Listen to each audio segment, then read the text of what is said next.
Hi friends, welcome to my channel. ఈరోజు recipe ఏంటంటే బ్రూక్లీతోని recipe చేసి చూపిస్తానండి నాకు తెలిసిన పద్ధతిలోని. ఇది చాలా వరకు చాలామంది వేరే వేరే పద్ధతిలో చేస్తారు. నాకు తెలిసిన పద్ధతిలో మీకు చూపిస్తాను చూడండి. మనకి సేమ్ కాలీఫ్లవర్ లాగా ఉంటుంది కదండి, అది వైట్ ఉంటుంది, ఇది గ్రీన్ ఉంటుంది అనమాట. మాకు పెద్దగా ఇవి దొరకవండి, కొంచెం సిటీలోకి వెళ్తేనే ఇవి దొరుకుతాయి అన్నమాట. ఇంకెలాగే ఇప్పుడు దొరుకుతున్నాయి అనే కాన్సెప్ట్తోని తెచ్చి ఒకసారి రెసిపీ చేస్తే మాకు కూడా హెల్దీ, ప్లస్ మీకు కూడా చూపిస్తే తెలియని వాళ్ళకి కూడా యూజ్ అవుతుంది అని కాన్సెప్ట్తోని ఈ వీడియో తీస్తున్నానండి. ఇలాగా దేనికి దానికి నీట్గా పువ్వు మొత్తం ఇడిపించుకొని ఏవైనా పెద్ద పెద్దవి ఏమైనా ఉంటే మనకి చాకుతో కోసేసుకుంటే సరిపోద్దండి.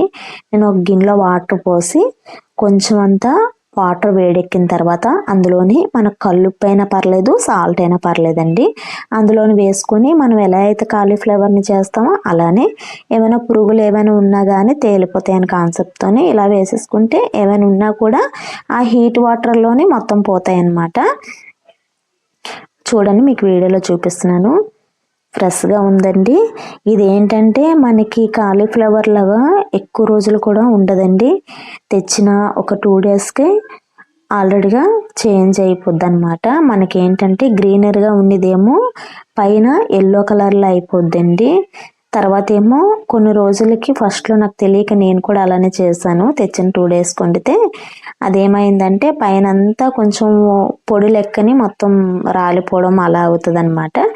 ఎవరైనా మీకు అందుబాటులో ఒకవేళ తెచ్చుకొని చేసుకోవాలనుకుంటే తెచ్చిన మరుసటి రోజుకే చేసేసుకుంటే నీట్గా ఉంటుంది. ఫ్రిడ్జ్ ఉండే వాళ్ళు పెట్టుకోవచ్చు, ఫ్రిడ్జ్ లేని వాళ్ళు అయితే మాత్రం నీట్గా తేంగానే కానీ మరుసటి రోజుకి ఇలా నీట్గా చేసేసుకుంటే మనకి కూడా హెల్దీ బాగుంటుంది అనమాట. నీట్గా వాటర్ సపరేట్ చేసేసుకొని అది బ్రూక్లీ ముక్కలు కూడా సపరేట్గా చేసేసుకొని పక్కన పెట్టేసుకుందామండి. దానికి కావాల్సిన తాలింపు కూడా వేసుకుందాం. ఫస్ట్ మొదటిగా స్టవ్ వెలిగించుకొని ఒక కళాయి పెట్టుకొని నేను కొంచెం అంత ఆయిల్ వేస్తున్నానండి. మీకు సరిపోయినంత వేసుకోండి. ఇది నాకు తెలిసిన పద్ధతిలో చూపిస్తున్నాను అనమాట. ఈ బ్రూక్లీతో రెసిపీస్ చాలానే ఉన్నాయండి, నాకు తెలిసిన పద్ధతిలో మీకు చూపిస్తున్నాను. ఆయిల్ వేడెక్కాక నేను కొన్ని ఆవాలు కొన్ని జీలకర్ర వేసుకున్నాను. అవి కొంచెం చిటపట్లాడినాక ఒక 2 పచ్చిమిర్చిని పెద్దటివి తీసుకున్నానండి. మీడియం సైజు ఉల్లిపాయల్ని ఒక 2 తీసుకున్నాను అనమాట. అవి చిన్న చిన్న ముక్కలుగా కోసేసుకొని అందులోనే ఆయిల్లో మగ్గించుకొని ఒక 4-5 వెల్లుల్లిపాయలు కూడా వేసుకున్నాను అనమాట, కచ్చపచ్చగా దంచుకొని. అవి కొంచెం మగ్గిన తర్వాత ఒక రెమ్మ కరివేపాకును కూడా వేసేసుకున్నాను. అవి మగ్గిన తర్వాత మీకు వీడియోలో చూపించాను చూడండి, నాటు టమాటాలు అనమాట. తొడుములు కూడా వేయలేదన్నమాట. నేను కొంచెం మనకి పండినవి కచ్చపచ్చగా పండినవి ఉంటాయి కదండి, అవి తెచ్చుకున్నాను అనమాట. తెచ్చుకున్న 2 డేస్కే నాకు ఎర్రగా పండిపోయినాయి అనమాట. ఇలా నాటు టమాటా వేసుకుంటే టేస్ట్ కూడా బాగుంటుంది అనమాట. ఇప్పుడు ఎలాగా మనకి నాటు టమాటా ఎలాగ దొరుకుతుంది కాబట్టి ఈజీగా తెచ్చుకొని కూడా ఇలాంటి రెసిపీస్లో వాడుకుంటే మనకి టేస్ట్కి కూడా బాగుంటుంది అనమాట. ఇలా 3 టమాటాలని నీట్గా మీకు వీడియోలో చూపించిన విధంగా కోసేసుకొని అందులో వేసేసుకుంటే సరిపోయినంత సాల్ట్ని, ఒక 1/2 స్పూన్ ఏమో పసుపుని కూడా వేసేసుకొని నీట్గా మొత్తం అంతా కలిసేంత వరకు గరిటెతో నీట్గా కలుపుకొని ఒక 2 నిమిషాలు మూత పెట్టుకొని మగ్గించుకుంటే ఈ టమాటా ముక్కలు కూడా మెత్తగా మగ్గిపోతాయండి.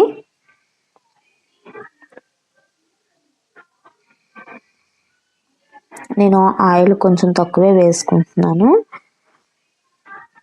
ఇది మనకి ఎలాగా హీట్ వాటర్లోనే ఎలాగ వేసాం కాబట్టి మరీ అంత మెత్తగా ఉడకనవసరం లేదండి. ఇది కొంచెం కచ్చపచ్చగా హాఫ్ బాయిల్డ్ అయితేనే టేస్ట్ తినడానికి కూడా బాగుంటుంది అనమాట. మీకు వీడియోలో చూపించాను చూడండి. ఒక 2 నిమిషాల తర్వాత నేను మూత తీసిన తర్వాత మెత్తగా మగ్గిపోయినాయి అనమాట టమాటా ముక్కలన్నీ. మరొకసారి గరిటెతో నీట్గా కలిపేసుకొని మనం ముందుగా సపరేట్ చేసుకొని పెట్టుకున్నాం కదండి, వాటర్ సపరేట్ ముక్కలు సపరేట్, ఇవి కూడా అందులో వేసేసుకుందాం. అవి కూడా ఈ టమాటా ముక్కలు మొత్తం అడుగంతా ఉంటాయి కదండి, అవి మొత్తం నీట్గా గరిటెతోని మొత్తం కలిసేంత వరకు కలుపుకుందాం. ఇది ఎక్కువ టైం కూడా పట్టదండి, తొందరగానే ఉడికిపోద్ది అన్నమాట.